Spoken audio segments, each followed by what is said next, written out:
ఇప్పుడు నేను వాక్యం బోధిస్తాను. ఇప్పటి వరకు వాక్యం బోధించలా, హృదయాన్ని దున్యానంతే. ఇప్పుడు దాకా నేను చెప్పింది వాక్యం కాదు, వాక్యం వినడానికి మీ మనసును సిద్ధపరిచాను, వాక్యం వినడానికి కావలసిన ఏర్పాటు చేశానంతే. మీకు ఇప్పుడు ఒక సమన్వయ మనసు వచ్చింది. దేన్నో ఒక దాన్ని ఆధారం పెట్టుకుని మనుషుల్ని తృణీకరించడం, చులకన చేయడం, తక్కువ చేయడం అనే స్వభావం మీ మనసులోంచి పోవాలి. ఎప్పుడైతే మీకు ఆ మనసు పోతుందో అప్పుడు పరిశుద్ధాత్మదేవుడు మిమ్మల్ని వాడుకోవడం ప్రారంభిస్తాడు. అందరి కొరకు నువ్వు అందరి వాడవై వర్ధిల్లుతావు ఆ రోజు నుంచి. ఆమేన్. పౌలు భక్తుడు అన్నాడు, నేను అందరి వాణ్ణి. మనం కూడా అందరి వారమై నిలబడ్డప్పుడు పరిశుద్ధాత్మని కార్యం జరుగుతుంది. మీ మధ్యలో ఒక రహస్యాన్ని ప్రకటిస్తాను ఈరోజు నేను. మీకు తెలుసా బైబిల్ గ్రంథం నిగూఢంగా, రహస్యంగా, మర్మంగా రాయబడిందని తెలుసు కదా? మీకు తెలుసా దేవుడు తన ప్రత్యక్షతల్ని కూడా మర్మంగా, రహస్యంగా దాచిపెట్టాడని? దీనికి మించి ఇంకొకటి చెప్పనా? మీకు తెలుసా దేవుడే అర్థం కాకుండా కావాలని చాలా విషయాలు బైబిల్లో పెట్టాడని? అర్థం కాకుండా. ఒకసారి యేసుప్రభు శిష్యులు యేసుప్రభు దగ్గరకు వచ్చి అడిగారు, అయ్యా మీరు ఇలా ఉపమానంగా చెప్తున్నారు, మాకేం అర్థం కావట్లేదు. సింపుల్గా అనేసాడు, అర్థం కాకుండా ఉండాలని చెప్పాను. వారు వినియు గ్రహింపకుండాన్నట్లు. కావాలని నేను ఆ పని చేస్తున్నాను, ఎందుకంటే ఈ రాజ్య మర్మములు మీకు అనుగ్రహించబడ్డాయి, వారికి కాదు అన్నాడు. కావాలని వారు విని అర్థం చేసుకోకుండా ఉండడానికి ఉపమాన రీతిగా మాట్లాడుతున్నాను అన్నాడు. కొందరిని దేవుడే ఉమ్మి వేయాలనుకుంటే వారి పరిస్థితి ఏంటి? కొందరికి దేవుడే అర్థం కాకుండా మాట్లాడాలనుకుంటే వారి పరిస్థితి ఏమిటి? మందిరానికి వచ్చి నీకు నచ్చింది విందామని వస్తున్నావు, చూసావు? దేవుడు చెప్పేది నువ్వు ఎప్పటికీ అర్థం చేసుకోలేవు. మందిరాలకు వచ్చేటప్పుడు మనం ప్రార్థన చేస్తుంటాం, మా కోసం మాట్లాడు ప్రభువా, మా కుటుంబం కోసం మాట్లాడు ప్రభువా, మా పట్ల నీ చిత్తం ఏంటి ప్రభువా అని అడిగేసి వస్తుంటాం.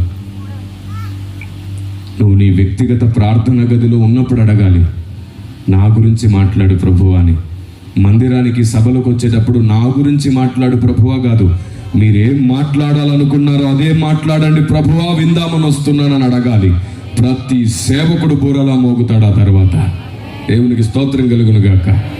కానీ మందిరానికి, సభలకు వచ్చినప్పుడు కూడా నీ కుటుంబం గురించే విందామనుకుంటావు, నీ కష్టాలు, నీ బాధలు, నీ అప్పుల గురించి విందామనుకుంటావు. పిల్లలైతే ఎగ్జామ్స్ కూర్చో, జాబ్స్ కూర్చో, దేవుడు ఏదైనా ప్రవచనం చెప్పి ధైర్యపరిస్తే బాగుండు. మీరు చెప్పండి, మేము చేసే బోధ ప్రతిసారి మీకు ఓదార్పు యాత్ర. ప్రతి ఆదివారం మిమ్మల్ని ఓదార్చడం తప్ప మాకు వేరే పని లేదా? ప్రతిసారి మిమ్మల్ని ఓదారుస్తూనే ఉండాలా? ఓ పెద్ద మాట చెప్పనా, మిమ్మల్ని ఓదార్చి మేము ఆరిపోతున్నాం, మీరు వెలగట్లు. ఇదేం పని? ఓదార్చడానికి దేవుడు మమ్మల్ని ప్రతిష్ఠించుకుంది, నియమించుకుంది కాదు. ఎంతకాలం మీకు ఓదార్పు కావాలి చెప్పండి? రక్షించబడ్డ 3-4 సంవత్సరాలు, 5 సంవత్సరాలు మిమ్మల్ని ఓదారుస్తాం, ధైర్యపరుస్తాం, చిన్న బిడ్డల్ని వేలు పట్టి నడిపించినట్టు నడిపిస్తాం సేవకులం. కానీ రక్షించబడ్డ 4-5 సంవత్సరాల తర్వాత మీరే అనేకుల్ని ఓదార్చేవారు అవ్వాలి, మీరే అనేకుల్ని కట్టేవారు అవ్వాలి, ధైర్యపరిచేవారు అవ్వాలి. ఎవరు నన్ను పట్టించుకుంటారని ఆలోచించేవాడు కాదు భక్తుడు, నేనెవరిని పట్టించుకోవాలని ఆలోచించేవారు భక్తులు అవుతారు. ఆమేన్. ఎప్పుడు ఒకరిని మీద జాలి పడక్కర్లేదు, నువ్వే ఇంకొకరి మీద జాలి పడే స్థాయికి రావాలి, నువ్వే ఇంకొకరిని ఓదార్చే స్థాయికి రావాలి. మనం మన గురించి వినడం మానేసేయాలి, దేవుని గూర్చి వినడం నేర్చుకోవాలి. నేను ఛాలెంజ్ చేసి చెప్తున్నాను, మీరు 1 నెల 2 నెలలు మీకోసం, మీ అప్పుల కోసం, మీ బాధల కోసం, మీ కష్టాలు, వ్యాధి బాధల కోసం ఏడవడం మానేసేయండి. 1 నెల 2 నెలలు కేవలం దేవా నువ్వు మాకు అర్థమవు, నీ చిత్తం అర్థమయ్యేటట్లు చేయి, నీ వాక్య మర్మం మాకు అర్థమయ్యేటట్లు చేయి, నీ సంకల్పం మాకు అర్థమయ్యేటట్లు చేయి అని మాత్రమే ప్రార్థించండి. ఈ 1 నెల 2 నెలలు గడిచేలోపు మీరు ఒకటి గమనిస్తూ ఉంటారు, మీరు అడగకుండానే మీ సమస్యలు, మీ వ్యాధులు, మీ ప్రాబ్లమ్స్ వాటికి అవే తొలగిపోతూ ఉండడం మీరు గమనిస్తారు. ఒకవైపు అవి తొలగిపోతూనే ఉంటాయి. నువ్వు దేవుని మనసుకు ఎంత దగ్గరగా వస్తావో దేవుని శక్తి నీలో అంతగా నివాసం చేస్తుంది. ఆమేన్. పిరికివారమై మన సమస్యల కోసం ఏడుస్తున్నాం, పిరికివారమై మన వ్యాధి బాధల కోసం ఏడుస్తున్నాం, పిరికివారమై మన అప్పుల కోసం ఏడుస్తున్నాం. పదే దాని గురించే ప్రార్థన. చూడండి, ఇప్పుడు ఇలా ఇంత ఉన్నతమైన విషయాన్ని మీకు బోధిస్తున్నానా? మేము దిగి మీ దగ్గరకు వచ్చినప్పుడు మీలో కొందరు వస్తారు, మెడ నొప్పి ఉంది సార్ ప్రార్థన చేయి, కాలు నొప్పి ఉంది సార్ ప్రార్థన చేయి, పొట్ట నొప్పి సార్, నడుము నొప్పి సార్ ప్రార్థన చేయి. ఒక ఆవిడైతే మరి విచిత్రంగా జలుబు సార్ ప్రార్థన చేయి. ఇంకా మేము ఖర్చు పట్టుకుని చీదడం ఒకటే బ్యాలెన్స్ అనమాట, అది కూడా మేమే చేయాలి. ఇంత బలహీనమా సంఘం?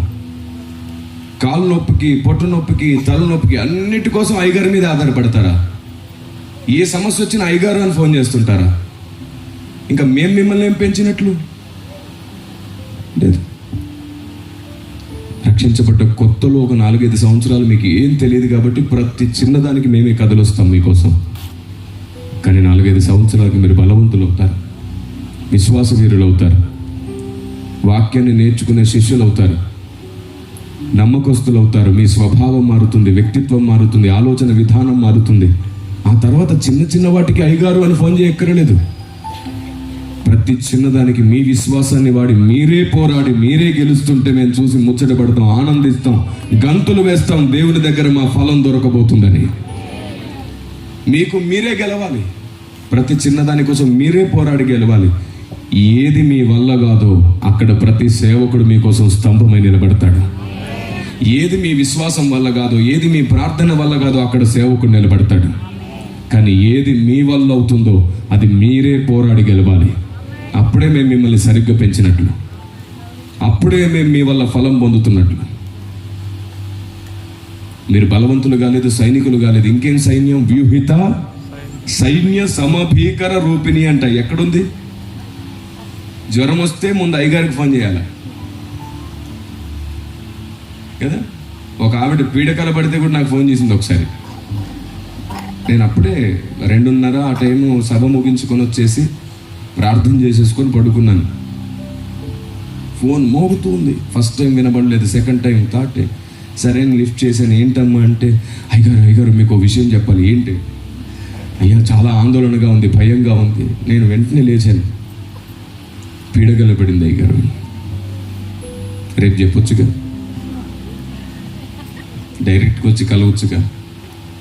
2:30 దాటి 3 కావస్తుంది. సేవకుడు అంత కష్టపడి దేవుని పని చేసి వచ్చి పడుకుంటున్నాడు. మరలా ఉదయం 6-7 అయితే మళ్ళీ లేచి పరిగెడతానే ఉండాలి పనిలో.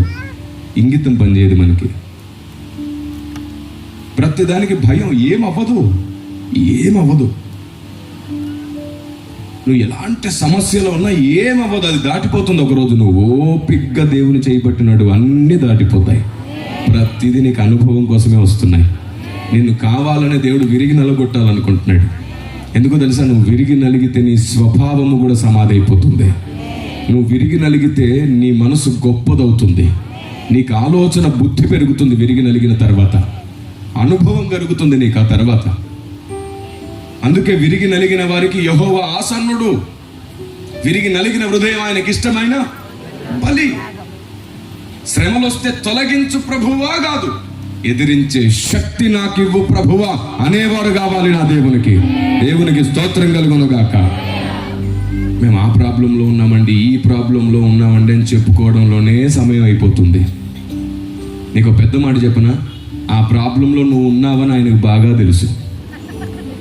రెండో మాట, ఆ ప్రాబ్లంలో నువ్వు ఉన్నావని తెలిసి ఆయన మౌనంగా ఉన్నాడు. మూడో మాట, ఆ ప్రాబ్లం నిన్ను ఎలా గెలవాలో కూడా ఆయన నీకు బోధించాలనుకుంటున్నాడు. అయ్యగారు మా బాధ మొత్తం చెప్పుకోనివ్వండి, ఆగండి అని అంటుంటారు ప్రార్థన చేస్తుంటే. నీ సమస్య మొత్తం నువ్వు నా చెవులు నింపితే ఏ లాభం లేదు. మేము చేయబెట్టి ప్రార్థించినప్పుడు ఏం చేస్తామో తెలుసా? ప్రభువా, వీరి సమస్య ఏమిటో, వీరి బాధ ఏమిటో సమస్తం ఎరిగిన దేవుడో కదా, దాన్ని గెలిచే విశ్వాసము, శక్తి వీరికి అనుగ్రహించు వరముగా అని ప్రార్థన చేస్తూ ఉంటాం. ప్రార్థన చేస్తుంటే చెయ్యి పట్టుకుని ఒక్క నిమిషం మొత్తం మా కష్టం అంతా చెప్తానంట. అక్కర్లా, ఏం అక్కర్లా. నువ్వు ఏదో చెబితే అటువైపు నుంచి ప్రవచనం వస్తుంది అనుకుంటావా? అక్కర్లా. నా దేవుడు సమస్త మెరిగిన వాడు, అవసరమైతే నీతో ప్రవచించి మాట్లాడతాడు. ఇప్పుడు చెప్పండి, మనకేం కొదువైంది? అవగాహన కొదువైంది, ఆలోచన కొదువైంది. అన్నింటిలో బాగున్నాం, ఆలోచన అవగాహన కొదువయ్యింది. అందుకే ఈ దైవ ప్రత్యక్షత కలగట్లేదు, మనకి దైవ ప్రత్యక్షత కలగట్లేదు.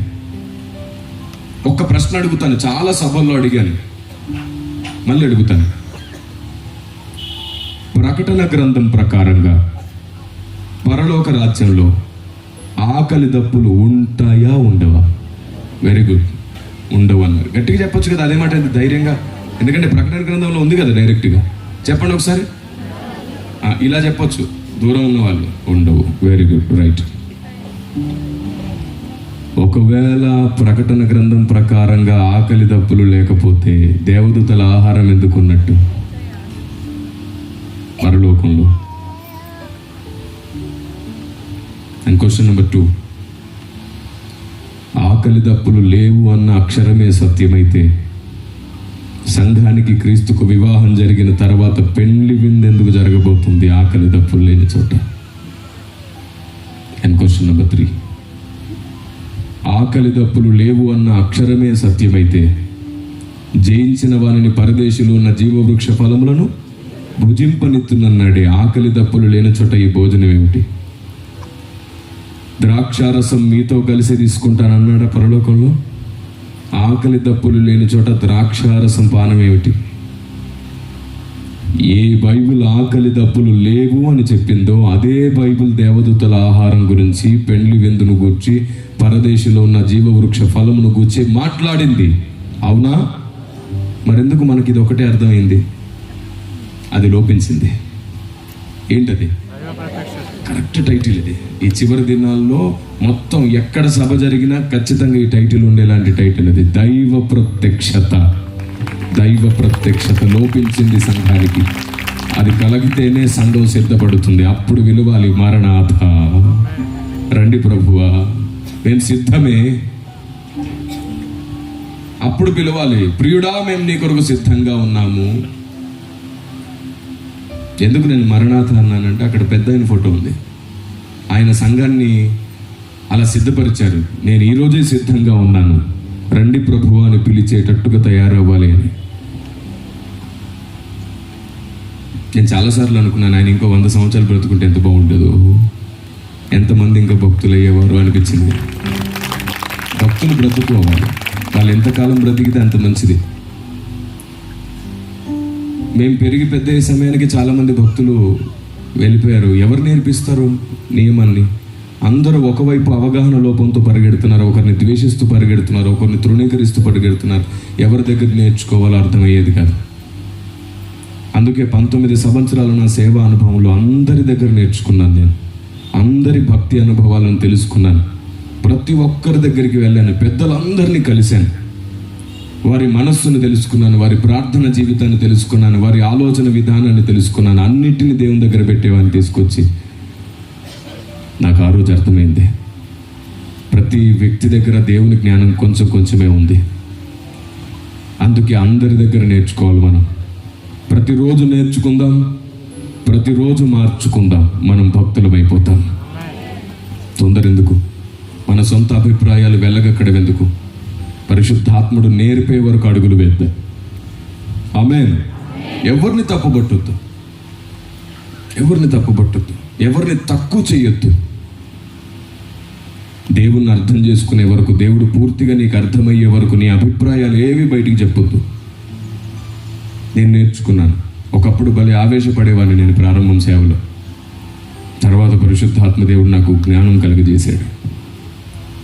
ఈరోజు నేను మీకు సంగతి చెబుతాను అన్నాను కదా బైబిల్లో నుండి. దేవుడే బైబిల్ గ్రంథంలో కొన్ని విషయాలను నిక్షిప్తపరిచి దాచిపెట్టాడు. అర్థం కాకుండా రాసి పెట్టాడు కొన్నిటినైతే చాలా విచిత్రంగా. ఈ పూట మీకు ఒకటి చెప్తాను. రాత్రి ఇంకా అద్భుతమైన సంగతిని నేర్చుకుందాం. బైబిల్ గ్రంథంలో ఒక సంభవం ఉంది. ఒక మనిషిలో నుండి దురాత్మ బయటికి వెళ్తుంది, వెళ్ళి తిరుగుతుందంట. ఎలాంటి ప్రదేశం కోసం తిరుగుతుంది? నీరు లేని ప్రదేశాల కోసం తిరుగుతుంది. వెతికి వెతికి వెతికి వెతికి నీరు లేని చోట ఎక్కడ కూడా లేకపోయేసరికి తిరిగి తన ఇంటికి వచ్చేస్తే ఆ ఇల్లు ఊడ్చి శుభ్రపరిచి అమర్చబడి ఉండడం చూసింది. వెళ్ళి తనకంటే చెడ్డమైన వాటిని మరలా తీసుకొచ్చేసి అక్కడ నివాసం చేయడం స్టార్ట్ చేసింది. ఇది మీ అందరికి తెలిసిన ఉపమానమే కదా కదా రైట్. ఇప్పుడు నా ప్రశ్న ఏమిటంటే, ఈ నీరు లేని ప్రదేశాన్ని వెతికింది కదా దురాత్మ. నీరు లేని ప్రదేశం అంటే అర్థం ఏమిటి? చెప్పండి చెప్పండి. మీకు తెలిసింది చెప్తేనే కదా నాకు తెలిసింది మీకు చెప్తాను. పర్వాలేదు చెప్పేసేయండి. ఏదో అంటున్నారు వాక్యం. చెప్పండి, మీకు తెలిసింది చెప్పండి. సరే, మీకు తెలుసా ఈ నీరు లేని ప్రదేశం అంటే వాక్యం కాదు. ప్రతిసారి మనకు నచ్చిన దాన్ని అప్లై చేసేస్తాం అక్కడ. ఈ దురాత్మ నీరు లేని చోట్లను వెతికింది. ఎక్కడ కూడా నీరు లేని ప్రదేశం కనబడలేదు. తిరిగి తన సొంత గృహానికి, విడిచి వచ్చిన గృహానికి తిరిగి వచ్చేసింది ఆ దురాత్మ. ఈసారి తనకంటే కూడా చెడ్డమైన దురాత్మలు తీసుకొచ్చేసింది.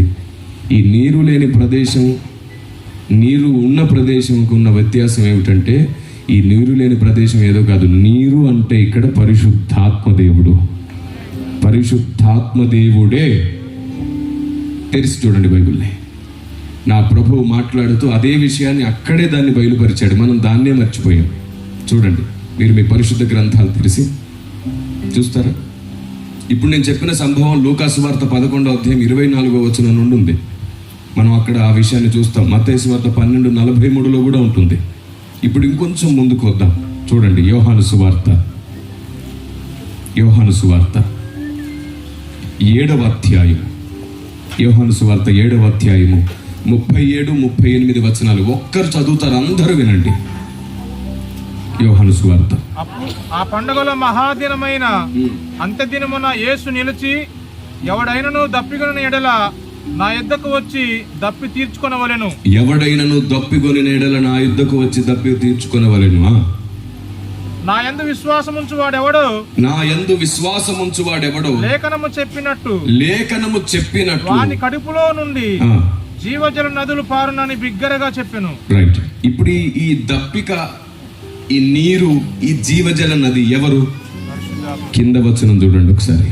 తన యందు విశ్వాసముంచువారు పొందబోహు ఆత్మను గూర్చి ఆయన ఇలాగు సెలవిచ్చారు. దేవునికి స్తోత్రం కలుగునుగాక.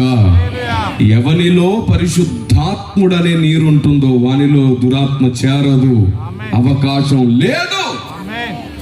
అందుకే పరిశుద్ధాత్ముడు ప్రతి వ్యక్తిలో ఉండాలి. ప్రతి వ్యక్తి పరిశుద్ధాత్ముని తనలోనికి ఆహ్వానించాలి. ప్రతి వ్యక్తి పరిశుద్ధాత్మ పూర్ణుడై వర్ధిల్లాలి. ప్రతి వ్యక్తికి పరిశుద్ధాత్మ జలం కావాలి. ఇప్పుడు చెప్పండి, అక్కడ నీరు వాక్యమా?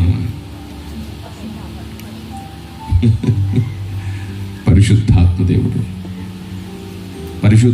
దేవుడు నీటితో పోల్చబడ్డాడు. అయితే అన్ని సందర్భాల్లో కాదు, కొన్ని చోట్ల వాక్యాన్ని కూడా నీటితో మాట్లాడతాం మనం. కానీ ఎక్కడ దేన్ని అప్లై చేసుకుంటే దేన్ని అడగాలో తెలుస్తుంది మనకి. వాక్యం అన్నావు అనుకోండి, ఇంకా వీళ్ళు పరిశుద్ధాత్మను అడగరు, వాక్యం వైపు పరిగెడతారు. కానీ ఇక్కడ రాయబడింది పరిశుద్ధాత్ముడు. యెషయా గ్రంథం చూడండి ఒకసారి. మీరందరూ మీ పరిశుద్ధ గ్రంథాలు తెలిసి 44వ అధ్యాయం యెషయా గ్రంథం 3వ వచనం. 44వ అధ్యాయం 3వ వచనం. నేను దప్పిగల వాని మీద నీళ్లను ఎండిన భూమి మీద ప్రవాహ జలములను కుమ్మరించెదను. నీ సంతతి మీద నా ఆత్మను కుమ్మరించెదను అన్నాడు. దేవునికి స్తోత్రం కలుగును గాక. Praise the lord. హోషేయ గ్రంథం 6:3లో కూడా అంటాడు, ఆయన వర్షము వలె వచ్చును. ఆయన వర్షము వలె వచ్చు. ఇప్పుడు చెప్పండి, ఇక్కడ పరిశుద్ధాత్ముడు ఎవరు? జీవజల నది, మనలో ప్రవహించే నీరు. ఇప్పుడు ఈ దురాత్మ ఎవరిలోనికి వెళ్ళాలనుకుంటుంది? ఎవరిలో పరిశుద్ధాత్ముడనే నీరు లేదో వారిలోనికి వచ్చేస్తుంది అన్నమాట అది. ఇప్పుడు చెప్పండి, వెంటనే ఖచ్చితంగా మనం ఏం కలిగి ఉండాలి? పరిశుద్ధాత్మని కలిగి ఉండాలి. పరిశుద్ధాత్మని కలిగి ఉండకపోతే మనలోనికి దురాత్మ వచ్చి నివాసం చేసి మన ఆలోచన, మన మనస్సు, మన భక్తి మొత్తాన్ని చెడగొడుతుంది. మీకు తెలుసా, లౌకిక ఆత్మ అనే ఒక దురాత్మ ఉంది. లౌకిక ఆత్మ ఇది అందరిలో ఉంది ప్రస్తుతం. అది ఐడియాలజికల్గా మనల్ని పాడు చేస్తుంది. ఎవరిలో లౌకికాత్మ ఉంటుందో వారికి ఎన్ని రకాలుగా వివరించినా, ఎంత సత్యం చెప్పినా అర్థం కాదు.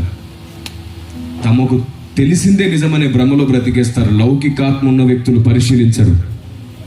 వారికి వినే మనస్సు ఉండదు, వినే చెవులు ఉండవు. లౌకికాత్మ ఎవరిలో ఉంటుందో వారికి వినే చెవులు ఉండవు, మొండికేస్తారు. అందుకే వాడు ఎంత చెప్పినా వినట్లేదండి.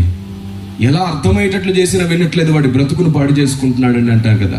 అటు లోకంలోనైనా ఇటు ఆత్మీయులైనా లౌకికాత్మ అనేది స్వభావాన్ని పట్టి పీడిస్తుంది. దాన్ని పారదోలడానికి మనకు పరిశుద్ధాత్మ దేవుడు కావాలి. దేవునికి స్తోత్రం కలుగును గాక. పరిశుద్ధాత్ముడు నదిగా ఎప్పుడు మారుతాడో తెలుసా? ఇది కూడా వినండి. పరిశుద్ధాత్మ దేవుడు మనలో ఉన్నప్పుడు ఒక గంగాలం లాగా, ఒక చోట ఉండే నీరులాగా, ఒక పాత్రలో ఉండే నీరులాగా ఉన్నాడు అనుకోండి. అదే పరిశుద్ధాత్ముడు మనలో నుండి నదిగా మారాలంటే మోషే దగ్గర జరిగింది అది. మోషే మీదున్న ఆత్మలో పాలు ఆ 70 మంది మీద పెట్టాడు ఆయన. దేవునికి స్తోత్రం కలుగును గాక. అక్కడ మోషే మీద ఉన్న అభిషేకం, మోషే మీద ఉన్న ఆత్మ ప్రవహిస్తుంది అందరి మీద. నువ్వు అనేకులకు అభిషేకం ఇచ్చే స్థాయికి, అనేకుల్ని బలపరిచే స్థాయికి, అనేకుల్ని కట్టే స్థాయికి వస్తే నీలో ఉన్నటువంటి పరిశుద్ధాత్ముడు ఒక నీటి ఊటగా కాదు, నదిగా మారిపోతాడు అనేకుల కోసం. దేవునికి స్తోత్రం కలుగును గాక. ఆమేన్. నువ్వు నీ కోసమే ఏడుస్తుంటే ఆయన కేవలం పాత్రలో నీళ్ళలాగా ఉంటాడు. ఆయన రాజ్యము కొరకు, ఆయన చిత్తము కొరకు, అనేక ప్రజల కోసం నువ్వు ఏడ్చే వ్యక్తి అయితే నువ్వు నదిగా మారబోతున్నావు. నీలో నుండి దేవుని శక్తి అనేకుల మీదకి వస్తుంది. ఆమేన్. ఇంకో పెద్ద మాట చెప్తాను ఈ సందర్భంలో. పరిశుద్ధాత్మ దేవుడు కొలత రూపంలో ఇవ్వబడతాడు. ఈ దైవ ప్రత్యక్షత కూడా అర్థం చేసుకోండి. పరిశుద్ధాత్మ దేవుడు కొలత రూపంలో ఇవ్వబడతాడు. అందరికీ ఒకే కొలతతో లేడు పరిశుద్ధాత్ముడు. ప్రస్తుతం మనం ప్రార్థన చేస్తుంటాం కదా, ప్రభువా కొలత లేని ఆత్మనివ్వు. అందరికీ ఒకే కొలతతో పరిశుద్ధాత్ముడు ఇవ్వబడట్లేదు. పరిశుద్ధాత్మ దేవుడు ఇప్పుడు ఇక్కడ ఉన్న వాళ్ళందరికీ ఇవ్వబడ్డా సరే అందరిలో ఒకే అంతస్తులో, ఒకే కొలతలో లేడు. పరిశుద్ధాత్మని కలిగి ఉన్నాననే గర్వం వద్దు. కొలతలో తక్కువగా ఉన్నావేమో చూసుకో, జాగ్రత్త. మీరు చెప్పండి, పరిశుద్ధాత్మని అత్యంత ప్రాముఖ్యమైన ఎజెండా ఏమిటి? అసలు పని ఏమిటి? సంఘం మొత్తాన్ని సత్యము నుండి. మరి నువ్వు పరిశుద్ధాత్మని కలిగినాక ప్రతిరోజు సర్వసత్యం కోసం ఆశ కలిగి ఉన్నావా? సర్వసత్యం నేర్చుకోవాలనుకుంటున్నావా? అసలు సర్వసత్యం తెలుసుకోవాలనే పరిశోధన తపన నీలో ఉందా? మరి లేనప్పుడు నీ కొలత కేవలం 1% మాత్రమే. పరిశుద్ధాత్మ దేవుడు కొలత పెరుగుతున్నా కొద్దీ నీకు వాక్య దాహం కూడా పెరుగుతూ ఉంటుంది, వాక్య జ్ఞానం కూడా పెరుగుతూ ఉంటుంది. ఏది సత్యమో ఏది సర్వసత్యమో తెలుసుకోవడానికి కూడా నువ్వు పరిగెడుతూ ఉంటావు. పరిశుద్ధాత్ముని కొలత పెరుగుతున్నా కొద్దీ నువ్వు పరిశుద్ధాత్ముని పని చేస్తూ ఉంటావు. పరిశుద్ధాత్ముడు నిన్ను వాడుకొని నీ ద్వారా ప్రపంచానికి ఆయన పని ప్రారంభిస్తూ ఉంటాడు. పరిశుద్ధాత్ముడు నీకు కొలత లేకుండా ఇవ్వబడాలంటే ఇప్పుడు నువ్వు ఉన్న కొలతకు మించి నువ్వు పని చేయాలి, ప్రార్థించాలి. మనందరిలో ఒకే కొలతలో లేడు పరిశుద్ధాత్ముడు, లేడు. ఆయన కొలత చొప్పున ఇవ్వబడతాడు. ఎలా కొలవాలి ఈ కొలత? చాలా పెద్ద టాస్క్ కదా. ఎవరిలో ఏ కొలతతో పరిశుద్ధాత్ముడు ఉన్నాడు కొలవచ్చు. ఎస్, నేను అలాంటి అద్భుతమైన భక్తి సాధన నేర్చుకున్నాను. పరిశుద్ధాత్ముని కొలత, మన ముందున్న వారిలో ఉన్న కొలతను కూడా గుర్తించగలిగే కృప పరిశుద్ధాత్మ దేవుడు లేఖనాల్లో నిర్ణయించాడు. ఆమేన్. ప్రతి దానికి కొలిచే కొలత ఈ గ్రంథం. ప్రతి దాన్ని కొలుస్తుంది ఈ గ్రంథం, ప్రతి దాన్ని కొలుస్తుంది. ఈరోజు మీరు దేవుణ్ణి అడగండి, కొలత లేని ఆత్మను పొందే స్థాయికి నన్ను తీసుకురా ప్రభువా. 7 అంతల ఆత్మ అంటాం కదా, నీ 7 ఆత్మలు నీవు ప్రభువా అంటాం. పరిశుద్ధాత్మని పొందగానే, భాషలు మాట్లాడగానే మనం ఫిక్స్ అయిపోతాం, ఇంకా నాకు అక్కర్లేదు, పరిశుద్ధాత్మని పొందాను. కొలత 1% వచ్చింది నీ లోపటికి. కొలత లేకుండా ఆత్మను పొందే వరకు నాకు పరిశుద్ధాత్ముడు వచ్చేసాడు సరిపోయింది అని అనుకోవద్దు. ఆత్మను పొందుతూనే ఉండాలి, పొందుతూనే ఉండాలి, పొందుతూనే ఉండాలి. కొలత పెంచుకుంటూనే ఉండాలి, కొలత పెంచుకుంటూనే ఉండాలి. ఎంతగా కొలవడాలంటే పారే నది అంతగా ఆత్మదేవుడు నీలో నింపబడాలి, నీలో నుండి అనేకుల మీదకి వెళ్ళే అంతగా. దేవునికి స్తోత్రం కలుగును గాక. ఈ చివరి రోజుల్లో రేపు మీరు ఉంటారో లేదో తెలియదు కదా, రేపు ఏమవుతుందో లేదో కూడా తెలీదు కదా. మనం తినేదంతా కల్తీ ఆహారం. ఎప్పుడు ఎవరి గుండె ఆగిపోతుందో తెలీదు. ఒక ఆయన మధ్యరాత్రి లేచి నీళ్లు తాగుతూ తాగుతూ కుప్పకూలి పడిపోయాడు. ఏమిటంటే గుండె ఆగిపోయిందంట. మనం తినే ఆహారం, తాగే నీరు, చివరికి మనం తినే ఫ్రూట్స్, పండ్లు, అవి కూడా హైబ్రిడే. నాణ్యత పోయింది. పోయిన సంవత్సరం మామిడి పళ్ళు తిన్నారా? తినలేదా? మామిడి పండ్ల మా గ్రహంలో దొరకవే అన్నట్టు చూస్తున్నారు. పోయిన సంవత్సరం మామిడి పళ్ళు తిన్నాగా, ఏమన్నా స్మెల్ వస్తుందండి, వాసన. ఒకప్పుడు అంతెక్కడో చాలా దూరంలో ఉంటే వాసన వచ్చేసేవి. మామిడి పండ్ల వాసన ఎంత అద్భుతంగా ఉంటుంది కదా, సువాసన.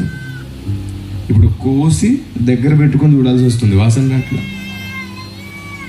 మన చిన్నపిల్లలు ఉన్నారే, వాళ్ళ తరం, వాళ్ళు పెద్దవాళ్ళు అయిన తర్వాత ఒకప్పుడు భూమి మీద మామిడి పండ్లు ఉండేవి. ఇప్పుడు రియల్ ఫ్రూట్ ఎక్కడుంది? మజాలో ఉంది, స్లైస్లో ఉంది అని యాడ్లు ఇస్తున్నారుగా. అంత న్యాచురాలిటీని పోగొట్టుకుంటున్నారు, ఆర్టిఫిషియల్గా మారిపోయిందంతా. అందుకే నేను అంటాను, కొంచెం దొరికిన నాణ్యతగా ఉండాలి. మీలో ఎంతమంది టీ పెడతారు? పెట్టిన వాళ్ళు ఎవరున్నారు? మీకు చెప్పనా, మీ టీ పెట్టే దాంట్లో చాలా కల్తీ టీలు పెడతారు వీళ్ళు. మీ ఐడియాలజికల్గా చేంజెస్ కోసం చెప్తున్నాను. కల్తీ టీ పెడతారు. ఏంటో తెలుసా? నీళ్లు పోయకుండా టీ పెట్టరు చాలామంది. నీళ్లు పోసి టీ పెట్టనే వద్దు. డికాషన్ వేరు, టీ వేరు.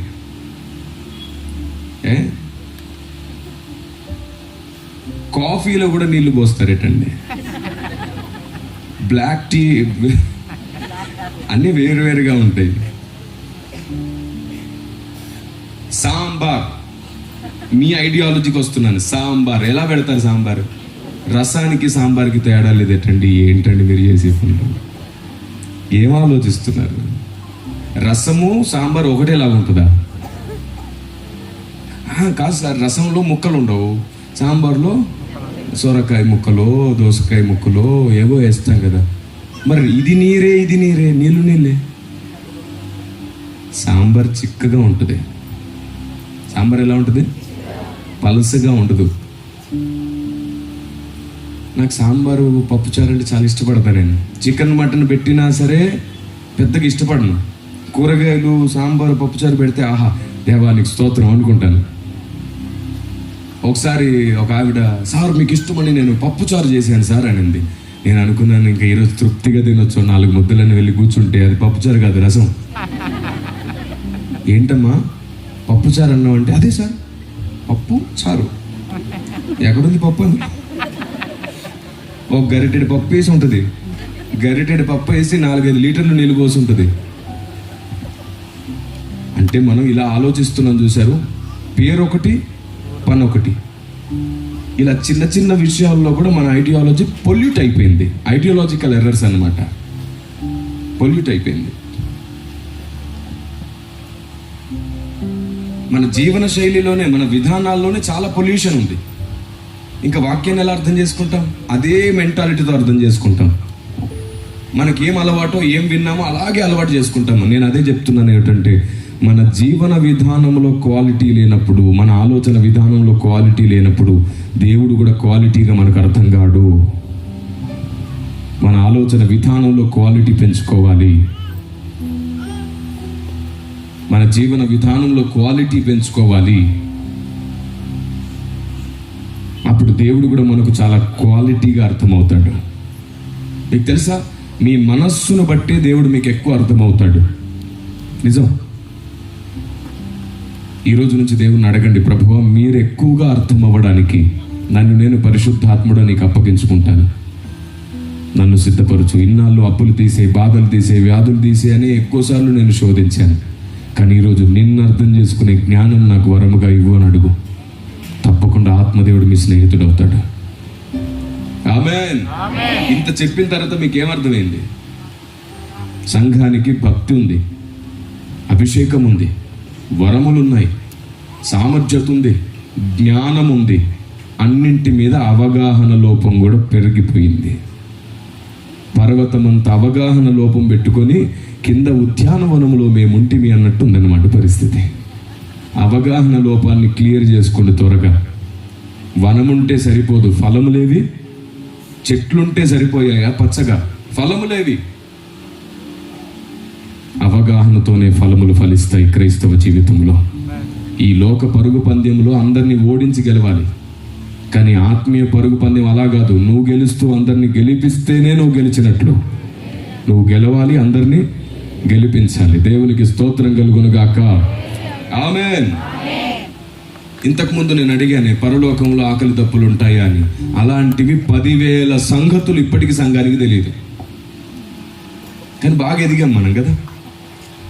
పరలోక మర్మం తెలీదు, దేవుని నియమం తెలీదు, దేవుని హృదయాలోచన తెలీదు, ఈ చివరి దినాల్లో దేవుడు ఏం చేయాలనుకుంటున్నాడో తెలీదు. ఈ భూమి మీద ఉన్న సార్వత్రిక సంఘం అంతట్లో దేవుడు పనిచేస్తున్నాడు, కానీ ఒకరంటే ఒకరికి పడదు, ద్వేషం, సిద్ధాంత విభేదాలు, అవగాహన లోపం. కానీ బాగా ఎదిగాం మనం, చాలా ఆత్మీయంగా ఎదిగాం, కానీ అవగాహన లోపం. దేన్ని ఎదుగుదల అంటున్నారు మీరు? ప్రార్థించి ఎవరినైనా గతాన్ని భవిష్యత్తును కూడా చూడగలిగే శక్తిని ఎదుగుదల అంటున్నారా? ప్రవచించే శక్తిని ఎదుగుదల అంటున్నారా? ప్రార్థించి అద్భుతాలు చేయగలిగే శక్తిని మీరు ఎదుగుదల అంటున్నారా? అయితే మీరు ఇంకెదగలేదు. నాకెందుకో పరిశుద్ధాత్మదేవుడు ఇంకో విషయం మీతో చెప్పమంటున్నాడు. ముగించేయడానికి ట్రై చేస్తున్నాను నేను అప్పటి నుంచి. ఆయన ముగించనివ్వట్లేదు, చెప్పమంటున్నాడు. అది ఈ పాయింట్ దగ్గరకు వచ్చాను, అందుకు ఇప్పుడు దాకా సాగింది ఇది. కొంచెం ఇప్పుడు వివరిస్తున్నాను. నా ప్రభు ఈ భూమి మీద నుంచి వెళ్తూ వెళ్తూ ఒక మాట అన్నాడు కదా, నేను వెళ్ళి మీ కొరకు స్థలము. యేసు ప్రభును ఒక వ్యక్తి నమ్మి బాప్తిసం పొందిన తర్వాత ఆ వ్యక్తికి పరలోకంలో ఆల్రెడీ స్థలం ఉంటుంది. మళ్ళీ ఈయన వెళ్ళి సిద్ధపరచడం ఏమిటి? అసలు ఒక రహస్యం చెప్పాలనుకున్నాడు ఆయన. నేను వెళ్ళి మీ కొరకు స్థలం సిద్ధపరుస్తానని ఎక్కడన్నాడు తెలుసా? నేనుండు చోటనే మీరుండు లాగున అన్నాడు. అసలు ఆయన ఎక్కడుంటాడో తెలుసా? పర్వతము పైన. ఆయన పర్వతము పైన నివసిస్తాడు. ఆయన పరిశుద్ధ పర్వతం పైన ఆయన గుడారం ఉన్నది. ఆయన అక్కడే ఉంటాడు. ఎక్కడ స్థలం సిద్ధపరచడానికి వెళ్ళాడో తెలుసా నా ప్రభు? పరలోక రాజ్యంలో అనేక పెద్ద పెద్ద పర్వతాలు, కొండలున్నాయి. ఎవరికి దేవుని జ్ఞానం ఎక్కువగా ఉంటుందో, ఎవరు దేవునిలో ఎక్కువ ఎదుగుతారో వారు పరలోకంలో కింది వారిగా ఉండరు, పైవారిగా ఉంటారు. వారి నివాసాలు పర్వతాల మీద ఉంటాయి. అందుకే దేవదూతల్లో నుండి అనేక మంది అధికారులు, ప్రధానులు కింద నివాసం చేయరు, పరలోకంలో పైన నివాసం చేస్తారు. వారందరి స్వాస్థ్యము పైన నిర్ణయించబడింది. మీకు జ్ఞాపకం ఉందా? కీర్తనల గ్రంథంలో ఒకసారి చూడండి, మీ పరిశుద్ధ గ్రంథాలు తెరిచి. కీర్తనల గ్రంథం 148వ కీర్తన చూడండి ఒకసారి. 148వ కీర్తన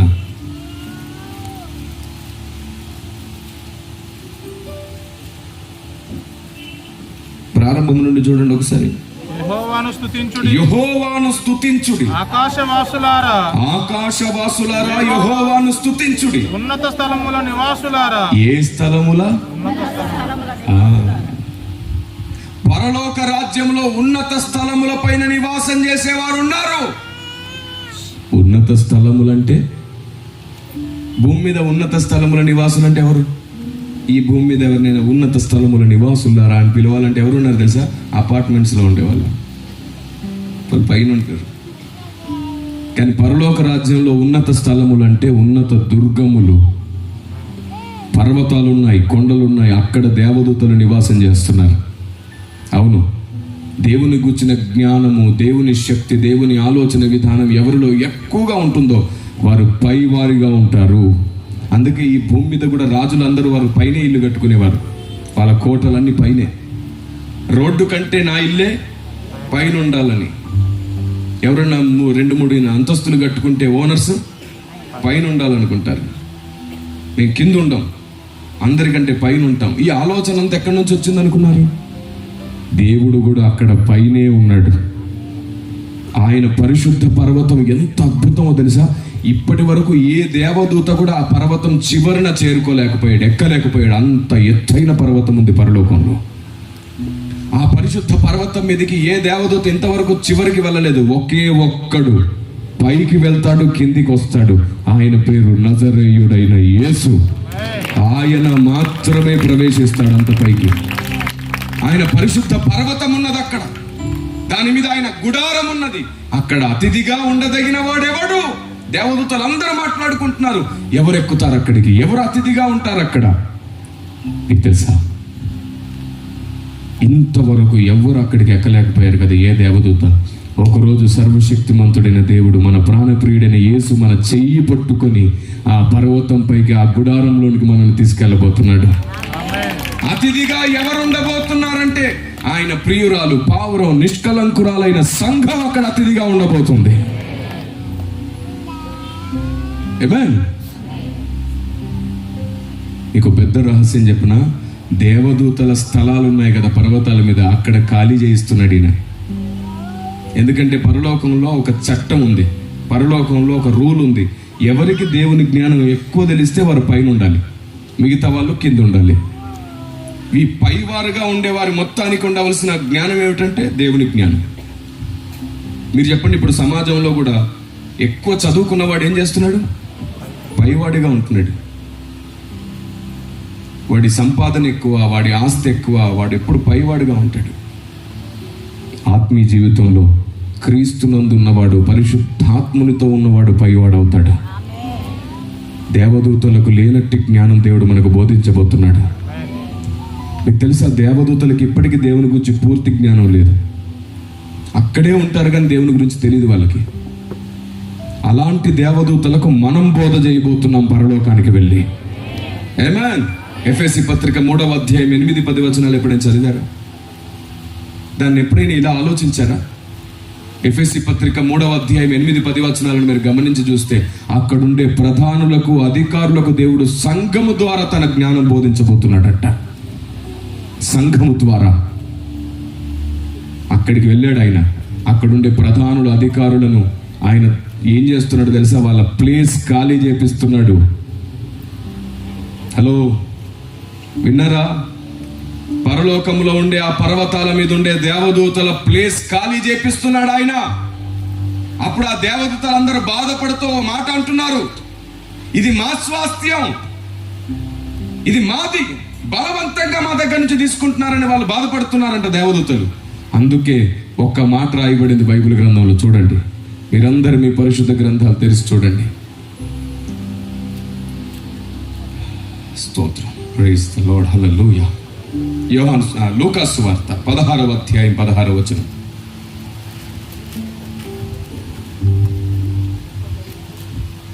యోహాను కాలము వరకు ధర్మశాస్త్రమును, యోహాను కాలం వరకు ధర్మశాస్త్రమును, ప్రవక్తలను ఉండిరి. అప్పటి నుండి దేవుని రాజ్య సువార్త ప్రకటింపబడుచున్నది. ప్రతి వాడును ఆ రాజ్యములో బలవంతముగా జొరబడి ఉన్నాడు. ప్రతివాడు బలవంతంగా జొరబడుచున్నాడంట. ఇప్పుడు నా ప్రశ్న, ఎవరైనా పరలోక రాజ్యంలో బలవంతంగా జొరబడగలుగుతారా దేవుని అనుమతి లేకుండా? మీ ఇంగితాన్ని వాడు చెప్పండి. దేవుని అనుమతి లేకుండా ఎవరైనా బలవంతంగా పరలోకంలోకి వెళ్తారా? ఎందుకు ఈ వచనం రాయబడిందో తెలుసా?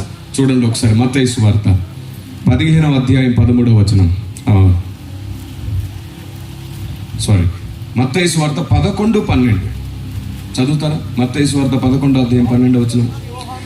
బాప్తిస్మమిచ్చు యోహాను దినములు మొదలుకొని ఇప్పటి వరకు పరలోక రాజ్యము బలాత్కారముగా పట్టబడుచున్నది. బలాత్కారులు దాన్ని ఆక్రమించుకొనుచున్నారు. నా ప్రశ్న, మొత్తం ప్రపంచ మేధావి వర్గాన్ని అడుగుతున్నాను, సంఘాన్ని అడుగుతున్నాను, విశ్వాసిని అడుగుతున్నాను, సేవకులను అడుగుతున్నాను. బలవంతంగా ఎవరైనా బలాత్కారముగా పరలోక రాజ్యాన్ని పట్టుకోగలరా దేవుని అనుమతి లేకుండా? మరి ఈ వచనానికి అర్థం ఏమిటి? ఏం చెప్పాలనుకుంటున్నాడు ఆయన? మీకు తెలుసా, పరలోక రాజ్యంలో దేవదూతల స్వాస్థ్యాన్ని సంఘం బలాత్కారంగా పట్టుకుంటుంది. ఆ రహస్యం చెప్పడానికి, మనది కాని స్వాస్థ్యాన్ని మనం పొందుకున్నప్పుడు దాన్ని ఏమనాలి? అంతేనా? మనది కాని దాన్ని మనం బలవంతంగా తీసుకుంటున్నాం అనుకోండి, దాన్ని ఏమనాలి? బలాత్కారం అనాలి. దేవదూతల స్వాస్థ్యాన్ని మనం పొందుకుంటున్నాం, అందుకు దేవదూతలు పడుతున్న బాధ అది. ఎక్కడుంది కిరణ్ పాల్ గారు ఈ మాట బైబిల్లో? పాటలు పాడేస్తాం, ఆరాధనలో మాట్లాడేస్తాం, ఆ మాట ఏమో మర్చిపోతాం. ఇలాంటి చోట తేజోవాసుల స్వాస్థ్యములో మనం పాలివారం కాబోతున్నామని రాయబడింది బైబిల్ గ్రంథంలో. దేవునికి స్తోత్రం కలుగును గాక. ఆ స్వాస్థ్యం ఆల్రెడీ ఎవరిదంట? వాళ్ళది. వాళ్ళ స్వాస్థ్యంలో మనం ఏం చేయబోతున్నామంట? పాలివారం కాబోతున్నామంట. వారి స్వాస్థ్యాన్ని మనం స్వాధీనపరచుకోబోతున్నాం. యేసు ప్రభు పరలోకానికి వెళ్ళి స్థలం సిద్ధపరుస్తానన్నాడు చూశారు. అది కింద కాదు, పైవారిగా మనల్ని చేయడానికి. మీరు పైవారిగా ఉందరు కానీ కింది వారిగా ఉండరు అన్నాడు. కాబట్టి ఇప్పుడు పరలోక రాజ్యానికి వెళ్ళిన తర్వాత అక్కడుండే ప్రధానులు, అధికారులైన దేవదూతల కంటే మనం పైవారిగా ఉండబోతున్నాం. నేను అడుగుతాను, నీకెందుకు పై స్థానం ఇవ్వాలి దేవుడు? ఏ కారణంతో ఇస్తాడు పై స్థానం? ఎవరికి దేవుని గూర్చిన జ్ఞానం స్పష్టంగా ఉంటుందో, ఎవరికి దేవుడు బయలుపరిచిన దైవ ప్రత్యక్షతలు అర్థమవుతాయో వారే పైవారిగా ఉంటారు. అందరూ పైవారిగా ఉండరు. అంటే తలస్థానంలో ఉండేవారు మాత్రమే పైన ఉండబోతున్నారు. మిగతా దేహంలో ఉన్న మిగతా అవయవాలన్నీ కిందే ఉంటాయన్నమాట. మీరు పైవారిగా ఉంటారో కింది వారిగా ఉంటారో నిర్ణయించుకోండి.